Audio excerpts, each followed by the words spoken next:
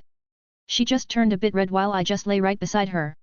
Eventually, she was back in her usual position on my bed, which is with her legs wrapped around me and a hand resting on my chest. I took the joke a bit too far. She whispered a bit. It's fine, I also could have been calmer about it, we're both tired. Tomorrow is a big day after all. I stared at the ceiling while speaking to her. She kept playing with my antennas, like repeatedly blowing them away. What's happening tomorrow? She asked in a confused tone.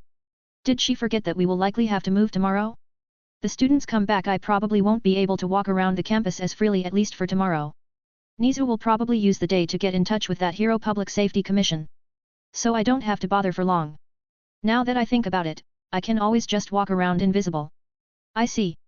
Well, good night. She really is tired, hey? I guess she was a bit concerned. She likely waited for me the entire time, with the lights off now that I think about it.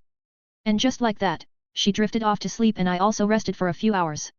My rest was obviously filled with thoughts about ways to go about this predicament of mine. Before I join this organization, I will have to discuss a few things with them. I am sure my terms will be quite displeasing for them to hear. But I can be persuasive too. I can handle this. I don't like the idea of putting my fate in someone else's hands again. I mean, I don't care about receiving orders, but I like having some degree of autonomy and flexibility. Like I did when I was dealing with All for One. I liked joking around about it, but the terms were quite lax when I was dealing with Shigaraki. He was also somewhat entertaining to watch at times. Overall, I've had worse business deals. Waiting around in that bar was not unpleasant to me. But, I don't really want a repeat of that, only this time without anyone to poke fun at. I can already guess the type of organization this is. I mean, it's not that hard to guess really, Nizu kind of laid it out for me in the meeting. It's a secret government organization with its own agenda. And those are always shady. Before I even realized it, it was already morning. Which means that it's time for me to wake Toga up. She's still snoring beside me. I can escape her clutches without waking her up, but that would be quite rude. I just retracted my claws and poked her cheek with my finger. I don't really want to cut her accidentally, I already got scolded for injuring her once. 5 more minutes. She muttered as she rolled around a bit and hugged a pillow. At least she released me from her clutches. I can just get up and get ready for my day, which consists of taking a shower and cleaning my mandibles. While I was doing that, Toga also lazily walked into the bathroom. I mean, I would be flustered, but I am always naked, so it doesn't matter. My schlong is also hidden, inside my body, kinda weird but convenient, so there's no reason to be shy about it. She splashed some water on her face at the sink and proceeded to brush her teeth using my brush. That's unsanitary, I said while cleaning my antennas and claws. Hey? Oh, it's fine, I always use yours anyway. Okay? I guess I'll have to buy a new one and hide it. Or maybe I should pull a fast one on her and use hers instead.